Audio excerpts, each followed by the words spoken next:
All right. Good afternoon, everyone. This is Rich Swerbinski with the Mortgage Collaborative. I want to thank you for joining us this afternoon for a discussion on trying to take a look at what volume might look like this summer and how lenders should be staffed accordingly. Very lucky to have two longtime members and good friends of our network that have led a number of different discussions for us. I'll introduce them in a moment. This is, of course, part of the TMC Connect platform through which we do things like this. We have 9 of these calls scheduled this week. It is driven directly by your feedback. We did a very expansive survey of our members about a week ago, taking their temperature on 17 or 18 of the most relevant industry issues, asking them how top of mind issues are for them as it relates to having discussions about them with their peers. This was one of the top issues, and many of the others are littered throughout the schedule this week. So just quick reminders about our electronic networking platform at ask-tmc.com, lender dedicated message board, lenders only. Members in there asking questions to one another and providing feedback on topics that people are talking about. And of course, our data benchmarking tool, TMC Benchmark. So, all right, our discussion leaders this afternoon, if you are a regular to these Zoom calls, 2 names you'll certainly recognize. I'd like to introduce them both. Rob Henger, SVP, Director of Mortgage Banking for First Bank. Rob, thanks for joining us. Thank you, Rich. You started by saying you may recognize some people. Normally, I'm in suit and tie, so I'm kind of embracing the whole work from home quarantine thing to a large degree. I like it. The little quarantine goatee you got going there. No tie. Terrible, isn't it? Exactly, yeah. Getting old. My video is not working. I was joking. Some of you may have heard. I actually got out of my PJs today and showered and put a collared shirt on, and it's all wasted because of my technical difficulties. Allegedly, right. And then, of course, I think the guy that's done, more of these discussion leader roles than anybody, operations manager for VIP Mortgage out of Scottsdale, Arizona, Mike Metz. Mike, thanks again for joining us. Glad to be here. All right, so let's get into it. Obviously a top of mind issue for our members. It's busy right now. Rates are incredibly low. Most people feel like rates are going to stay low. People feel like purchase activity is ticking up a little and will tick up more. So everybody's looking at a really, really busy summer, trying to balance that against their current staff, remote, back in the office. How do we manage all this, and how do we look? It's just good to hear lenders looking forward, because everybody had been really squarely focused on the defensive side of the ball for weeks. But now this is something that is really top of mind with our members. So these are just some of the topics we're going to go through, some of the current trends, back to normal, and then what's going to happen and how do I prepare for it. So, all right. Welcome to the recession. So I'm going to start with Rob here. Depending on, who you talk to, some people think, things are getting back now and it's going to be back with a fury. Others feel like it's going to be long and brutal. Rob, how are you looking at it at First Bank? I would not say long and brutal, but I don't think it's coming back fast and furious either. So that kind of makes it a nice political down the middle answer. But I think if you get the opportunity, just one interesting thing to read about, I heard a term coined the other day called the silver tsunami. And it's the fundamental that the baby boom generation has had 10 great years of stock market growth, and now the first correction, and maybe that will result in a fair amount of downsizing. So we may see some overage of supply of higher end houses hit the market, and that could, drive down the valuation, which subsequently would obviously hit the housing market. So it'll be interesting to see what happens there. I think the other part that I think is at least fun to think about, maybe not fun, I should say, but our industry has the housing market has the highest number of single family non-owner occupied homes ever in its history. So we have this supply of single family rentals thanks to VRBO and Airbnb. And a fair amount of those folks lost their rent revenue this summer. So how long will that continue? Do people have the wherewithal to continue ownership? Do we see a overage of supply of second homes, and does that become a risk market as well? So that's my input for what it's worth here regarding housing trends. Thanks, Rob. And Mike, I guess start by, just your general view on how you're looking at the recovery. And then as you see on this slide here, you supplied us with some really interesting trends from your market, your primary market, where your company is based out of. And yeah, we felt they were interesting enough to include in the discussion today. So how are you looking at the situation, Mike? Yeah, it's a good question. And I fully raise my hand as a data nerd to start, and I get into the economics of everything. And I've probably attended somewhere between 5 and 6 forecasts from various sources, including Fannie Mae, Wells Fargo, ASU, WP Carey, local out here. And every one of them will say the same thing, that no one can really make a true prediction yet on how fast a recovery comes back, whether that's where you hear them use that U-shaped versus V-shaped recovery. Everyone is agreeing like, okay, we're likely to enter the technical description of a recession. From there, when you kind of zoom in on that, and let's take a look at how does that affect us within our mortgage industry, one kind of benefit we have is over a lot of economists, we get to see very current data. We can pull up our pipelines and see very live time what's happening with sectors of the economy. We can see how many credit pulls we have going, how many RESP applications, what's changing to people's spending behaviors. Economists love access to that because they're usually operating a full month behind. And that's where, I'd encourage some of you for your local markets, you can pull some of these similar numbers. We've worked with local real estate offices here to pull some of the numbers from them. And we've found a trend in a lot of markets outside of what I'll call the gateway cities, your LA, New York, San Francisco, Chicago. There, you're going to have a different ball game just because of the scope of the coronavirus response and foreign investors in the local real estate markets there.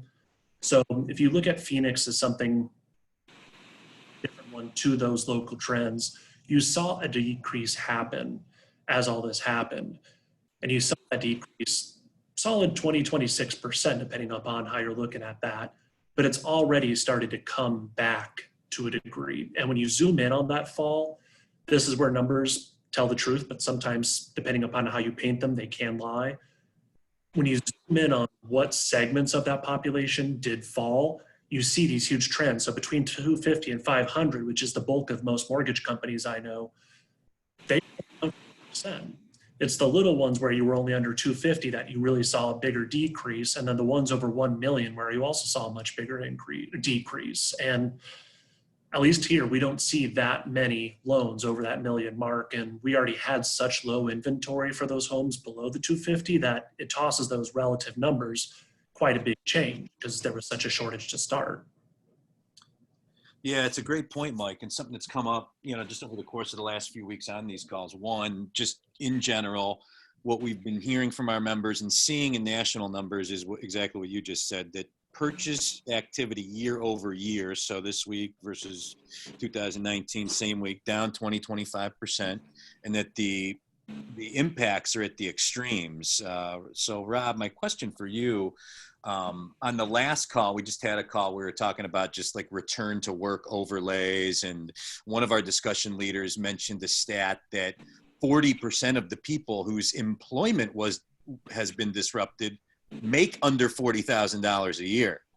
You couple that with what everybody kind of knows is a lack of affordable housing inventory in America, coupled with the fact that builders, we did a call on this last week, they're still building, depending on the market, but clearly not as many homes are going to be built this year. What is going to be this is a tough question, but the impact on just affordable housing, first-time home buyers, it's a little worrisome to me. Well, and I hate to pile on to your ands, but I'll pile one more on. And the minimum credit scores just got moved from, say, 620 to 640, 660 in the government space. So not only do you have an affordability issue you're going to also have, a credit crisis, not crisis, but a credit pendulum swing. So there's no doubt it's going to be a difficult road to hoe in that entry level first time home buyer market. And, Mike, you're an IMB, right? Yeah. Yeah. And then I'm on the flip side of that. So, from the banking side, we've got the duty to serve and CRA and fair lending components. And I will say that the changes to our industry, they're going to be painful for many of the loan officers that focus on that first time homebuyer segment, but maybe even more so the people that need it most, the people that need a hand up, and you want to try to help those in underserved communities. It's going to be a challenge. And I wish I had a great solution on how to solve it, but it's going to be a little difficult for, I think, probably 2 years. 2022 may look and feel like 2020, or at the beginning of 2020, but it's going to take a while. Thank you, Rob. And Mike, it's such an important topic. We'll get more into the nuts and bolts of what we think the volume will end up looking like. But we just welcome your perspective on the same topic here. So one interesting thing that I found is that construction permits and starts have not been as impacted on a lot of starts within many of the markets still. And when you take a look at kind of the big picture, outside of, I think Texas is the only market I can think of that was the exception, everyone's had these huge labor shortages as they go into construction. And even when you ended up having a temporary decrease in demand, you still had this artificial shortage already, an artificial but very real shortage in the labor. So the construction ended up not getting slowed down yet. So we've still seen those permits and starts. I do think there's going to be a decrease or an increase rather, in the amount of time it takes to get some of the permits due to some of the counties and all that. But for the most part, I think construction has kind of kept going. That'll help some, but in a lot of places, there's still a supply shortage. And you kind of see that as you look at some of this. The flip side of this, getting more positive here, is, there's obviously been a ton of stimulus pumped into the economy. The numbers with the pandemic nationally are improving.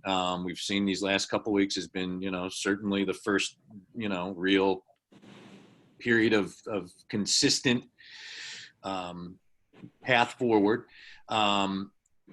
Economies, jobs are starting to open up, and a lot of people believe that a return to near full employment coupled with some of this stimulus has been pumped into the economy, things could be for maybe that lower end we talked about is still impacted, but the middle class make between $50,000 and $120,000 a year. A lot of people have predicted some really potentially strong returns from that group. Rob, your thoughts on that? I guess I would just say I'm proud to be in residential mortgage lending and not in commercial mortgage lending. It's going to be a tough sledding in that business. I think a lot of us have embraced the whole work from home thing, and it's going to be a tough market. But as a whole, Rich, I think we're fortunate, we're blessed to have the refinance demand that's propping up our business right now. We probably have, I'm looking at your slide, and the word excess, I'm thinking about the excess margin between the primary markets and the secondary markets. So we're balancing the demand and capacity by staffing and by pricing. And I think that gives us a lot of runway that as we maybe enter into Q3 and Q4 and maybe Q4 and Q1, where things typically start to slow down, we may be able to see some compression of that margin between primary and secondary, and rates legitimately get into the high twos and create some more demand both on the purchase side and on the refinance side. Mike, 30-year fixed rates right now, obviously a lot of different factors, but for like the prime, what is it, like 3.1 today, low threes? I've seen a lot of analysis on if what Rob just mentioned happens and, we are able to hit 275 for the prime 30-year fix, that kind of opens the floodgates on the purchase and the refi side, you'd have to think, right? Yeah, it'll be very interesting to see what continues to happen to rates because you keep thinking, okay, eventually kind of stabilize, but it hasn't really happened yet. I personally doubt that the Fed is going to go into the negatives. They seem very, very resistant to that, despite some executive tweet storms pushing otherwise. So I think if you've got the Fed saying that, a lot of forecasters are calling for that to continue into all the way 2021, 2022. Eventually, as some of the aggregators kick up and agencies eventually catch up on the amount of volume that swept into there, I think you'll see rates still drop a bit more for the average consumer because, as Rob mentioned, it's not just the primary, but the secondary market you have to take a look into as well when you have some of the big aggregators who, we're outsourcing to. They've all been impacted on their backside from coronavirus. They'll eventually start picking up their volume, so they'll be able to get a bit skinnier on the rates as they can take the volume again. So I think you'll see some more rate decreases, but I think they're going to be sensitive to having it drop too much because they don't want to shoot themselves in the foot with EPOs coming in. That's just going to kill their servicing value. So I think the prediction is you'll see rates drop a little bit more, but I don't think it's going to be that large a drop because I think they'll be resistant to doing that. Agreed. I think the other piece of this too that's meaningful is, you've got the Fed propping up the market and the, supply is, demand is higher than supply right now. So therefore, we're looking at record numbers and record margins. So hopefully the Fed will not step up buying the low coupon MBSs until we get into Q4 and Q1, because right now, if we dropped it, if we dropped to 2.5 and 2 3/4, I don't know about you, Mike, but we don't have the capacity to do it. So it'd just be, it would hurt more than help. It's kind of, isn't that terrible as a mortgage banker? It's probably the first time in my life I'm saying, don't go any lower. Well, keep please no 2.5 30-year rates. Yeah, exactly. I'm sure if anybody on this call is any loan officers I work with, they're probably wanting to stab me with a pencil right now for saying that. So apologize. Sign of the times, but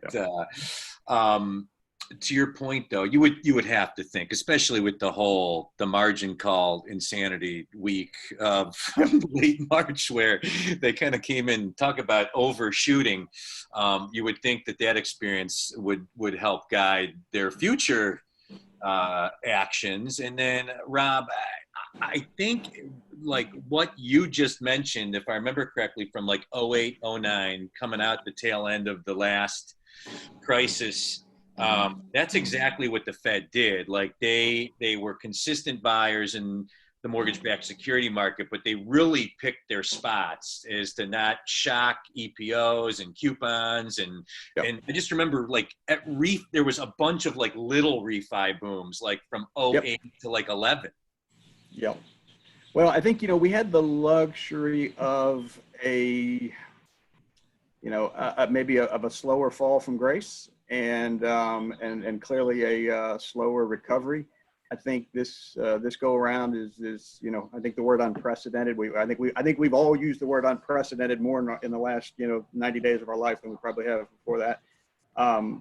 So the reaction that that our regulators, our governance took, it's easy to armchair quarterback, but I think they did the right things. They jumped in when as quick as they could. I'd even agree with the decision to not backstop the advances. I thought that we were going to see a government step in, the Fed step in and backstop the servicing advances, and they took a slow, methodical position and then empowered the GSEs to cover cap it at 4 months. So I think those are all good decisions, and they're going to hopefully play out to a more stable, consistent market, despite how quick it came. Thanks, Rob. Mike, purchase activity. We chronicled earlier in the call, depending on your market and other factors, roughly year over year, down about 20-25% new purchase apps coming in. How do you anticipate that to change as we move into the summer months? Great question. And that's kind of where, when you start talking about what are we going to do for staffing, you have to back into what do we think are going to happen in numbers. And right now, trying to predict that game. So that's where I give my disclaimer on this. If 9 out of 10 economists raise their hand and say, we have no idea what's going to be happening, because if we keep using that darn word unprecedented, you get my giant disclaimer in bold red text. But if you take a look at what's already happened as you went into March and you saw, a 20.6% decrease in those listings under contract here, but then from there, you've already seen those bump back up another 6%. My prediction is you're going to see rate or purchases slightly increase from where we're at now. I think we'll see another 5 to 10% increase over where we're at right now for the purchase market. So when you take zoom out, 2020 will probably still be down annualized 15% over last year as a decrease. It'll be an increase over what we're seeing right now. I think a combination of the supply will mean that the demand is not really going to drop enough to where it starts changing valuation. And I think the low rates are going to continue encouraging people to purchase. Thanks, Mike. And then Rob, you kind of view it the same way. Purchases maybe ticking up 10, 15% from where we are now. Maybe refis coming a little bit off depending on the rate climate, but all in all, a little busier than it is now as we get into July and August. Yeah, I think that's pretty much an easy conclusion. It's the buying season. And I think there's some people that are probably a little stir crazy from being at home, and maybe their home is too small, so they want to buy another one. So a little bit of catalyst for some extra momentum there. Thank you. The Federal Reserve, we're kind of talking about them and their strategy to this point. And I think most feel that they have been a good resource and backstop to what's been going on now. Mike, any more specific thoughts on the Fed and what Rob talked about with not wanting to shock the market, and what you could see from the Federal Reserve as we get into the summer months? Yeah, I personally think they're not really going to go ahead and change the Fed fund rates anytime until, my guess would probably be 2022-ish time range, just because I think they're going to want to see things stabilize after we see that recovery. They're not going to want to bounce it right back up. And again, I don't think they're going to decrease it and go into the negative space. So I think you're going to see that be a pretty consistent value for the next amount of time.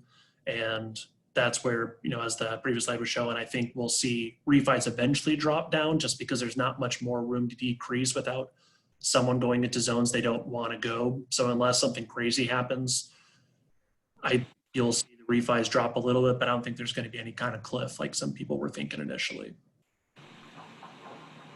Thanks, Mike.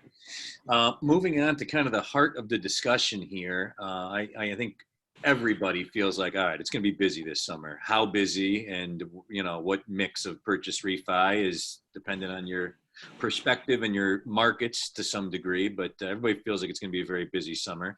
And, I think the number one issue in the industry right now is just lenders trying to figure out like the return to the office thing, and a lot are having good experiences with remote work, and we're going into what should be an incredibly busy summer, which in theory, people able to do things outside of just, we've had the productivity discussions on TMC Connect, like productivity's up, almost everybody, right? Is it because people are working from home, or is it because people are just like elated to have a job and have nothing else to do and are just cranking it out, right? So lenders are trying to make sense of that. Rob, you work for a bank, right? And having worked for many banks in my career, I know they look at things a little bit different. How are they viewing the work from home thing, the productivity thing, and how are you viewing that dilemma I just laid out just broadly? Sure. I guess, Rich, we're pretty fortunate as a financial institution over the last 5 or 6 years, we've gotten pretty comfortable with remote based workers. I think when you start trying to think about the core challenge, if you need to staff 20 underwriters, how are you going to find 20 competent underwriters in a city like Birmingham, Alabama, or Nashville? Or maybe you could do it in Charlotte, but it's just not really feasible. So we found over the years that we would do better with skilled talent in other parts of the country and use technology to connect them. So quite frankly, in the first 2 weeks of March, when we probably had about 400-ish, 450 associates, that maybe 75% were working in the office, 25% were home, to everybody home. And, I wish my IT director was on the call to give them props out. I mean, they really did a fantastic job, and we were pretty fortunate. So as a bank, we really didn't drop slow down at all. The other thing I'll just before I toss over to Mike, one of the things that you said was, the productivity is up. And ironically, this morning, I spent about an hour or so on the phone with our ops manager and production manager. And we were kind of pontificating the same thing you just said, Rich. What's driving it, right? Is everybody just happy and working longer, or is it overtime? And then also the other component is you start digging into it, what percentage of your business is refinance versus purchase? In a normal environment, we're probably 70% purchase, 30% refi. We're probably flip-flop right now. And then how much of that has a property inspection waiver? How much of that may be eligible for work number day one certainty, Fannie Mae, call it whatever you want? How much of that could be benefit from a form-free and automated asset verification?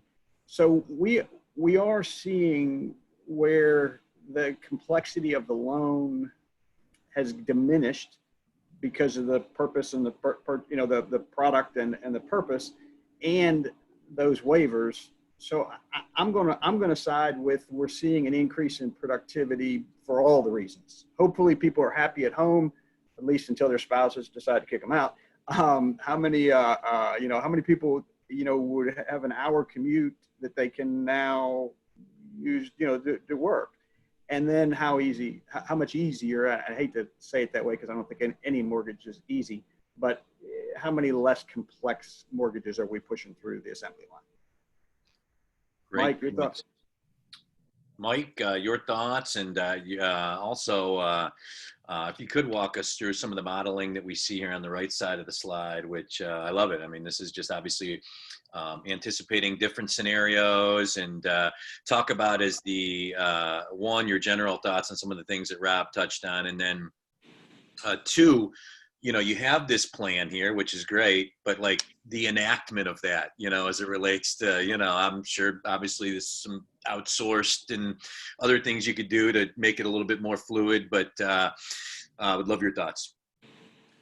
So the productivity is a great question. And as Rob said, if anyone out here can imagine having gone through this refi craze, especially with the Corona, having to get appraisals on every single file, you would all have as little hair as I do right now. So the huge increase in efficiency has been very, very welcome on this one. And hopefully people have been able to take advantage of that. And if you haven't, now is a really good time to really look into those, because you can get huge ROIs on your time efficiency by looking at some of those solutions. There was a very timely article today on the Harvard Business Review talking about how people and their productivity goes up if they know someone is watching, and not necessarily Big Brother watching over your shoulder, but someone's looking at your metrics. So now is a great time for having those kind of metrics worked up. And if you don't have it set up with a system to where you can see people in various departments and per file averages and make that public so everyone knows, hey, here's how we're standing. I think that's a huge thing towards increasing that, one, transparency and productivity.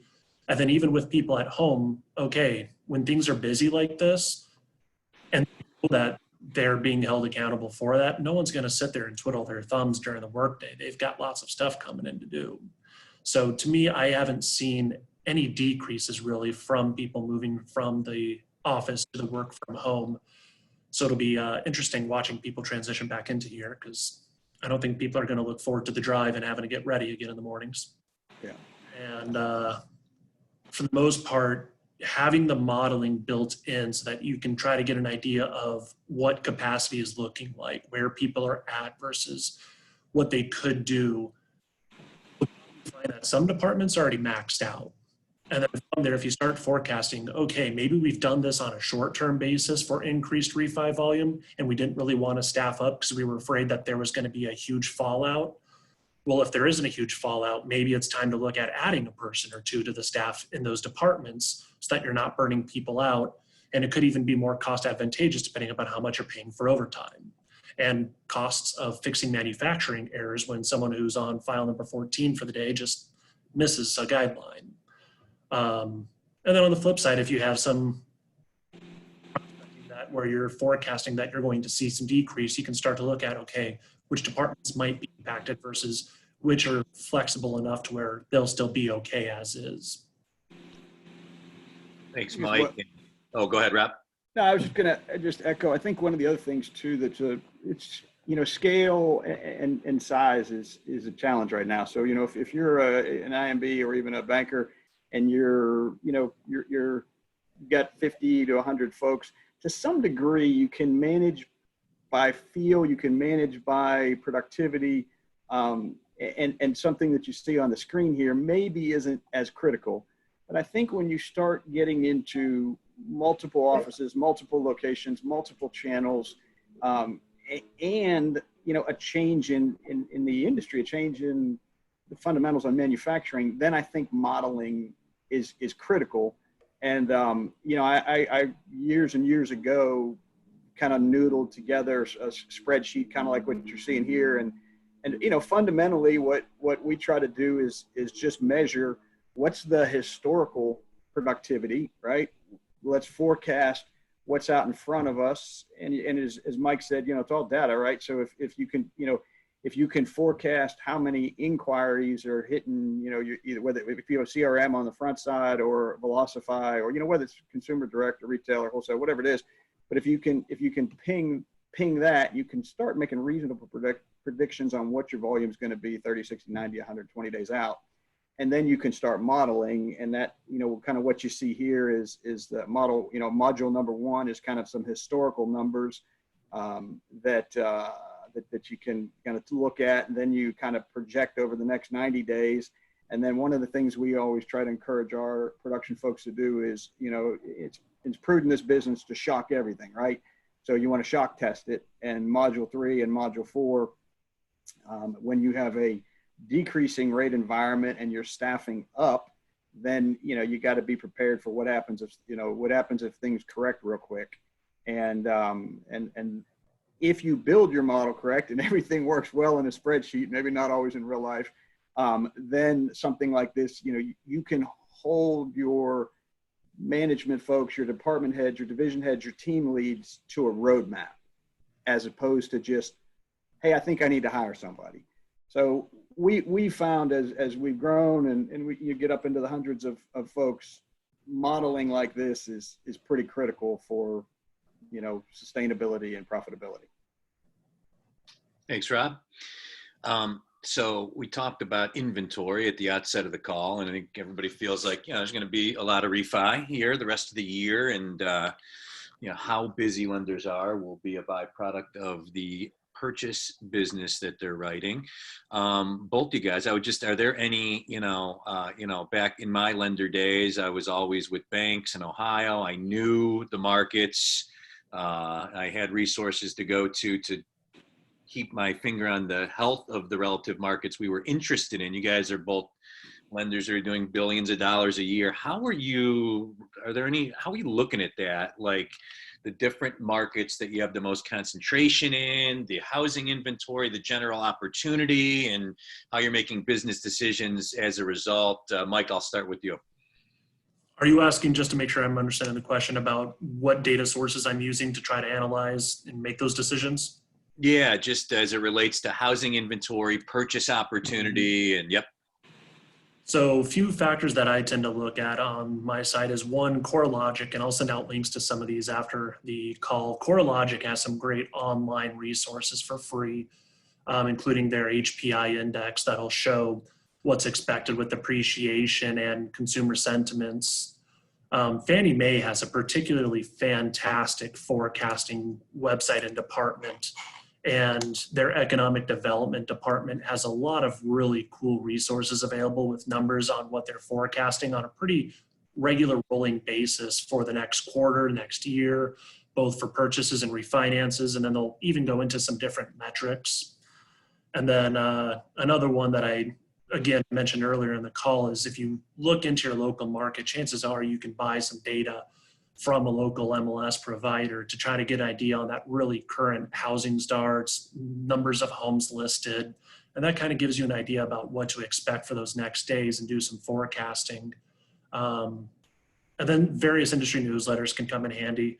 Chrisman Report's a fantastic one. He'll normally put links in his first paragraph and at the end for what to expect and trends that they're seeing. So you can kind of combine all those and try to get an idea of here's what you might expect for various moves, and then try to plan for that, with some of the modeling like on the right side.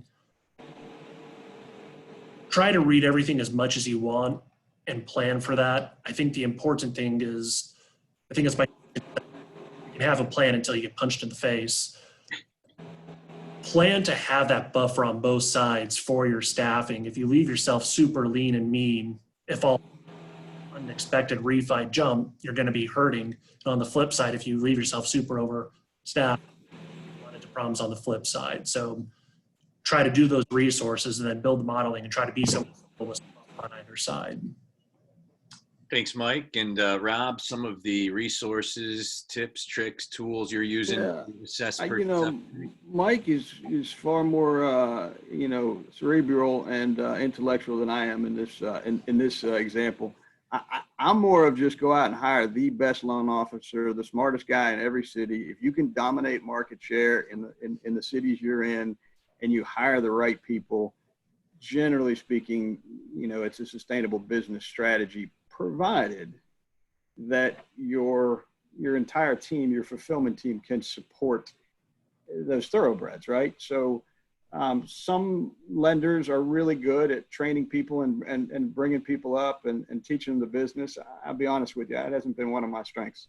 So I'd rather try to identify top talent in the markets I'm in and try to dominate those markets. We, as a bank, one of our strategic disadvantages is we believe in, contiguous geography, right? So we're going to be a little bit more disciplined, good or bad, in city to city to city, as opposed to here's a great opportunity in Orlando or here's a great opportunity in Austin.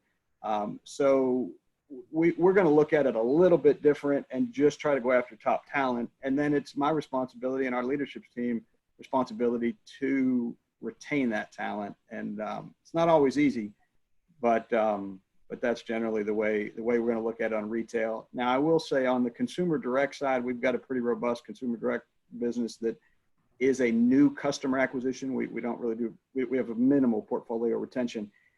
And the business analytics there, I've got to hire a guy like Mike that loves data, understands data, and just every day is drilling in.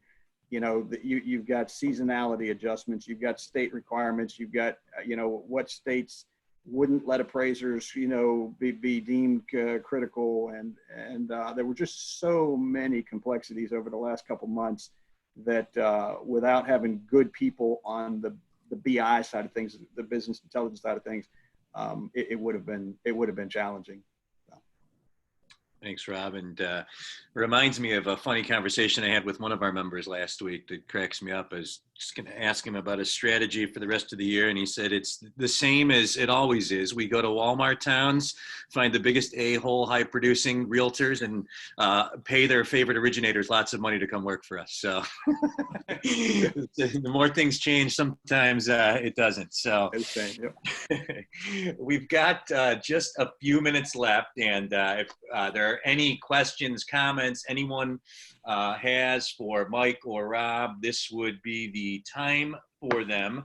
But I want to, while we're waiting to see if anything comes in, end with getting, I guess I'll lay out the general dilemma that we hear from our members more than anything. Things are as busy as can be right now. Everybody's got loans at the ears. Trying to get more aggressive on their strategy as it relates to purchase business.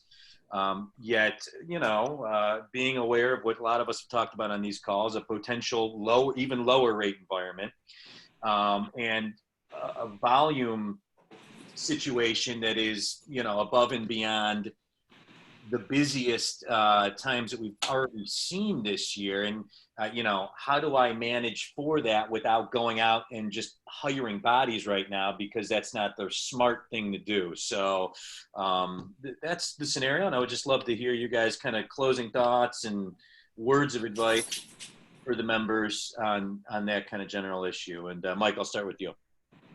For me, scalability is going to be the hugest thing that you can do to kind of protect yourself on that, so you can flex up or down without having to make much in changes, because HR changes, positive or negative, are probably not fun for just about anyone on the call, because hiring is a pain in the butt and firing is an even bigger pain in the butt.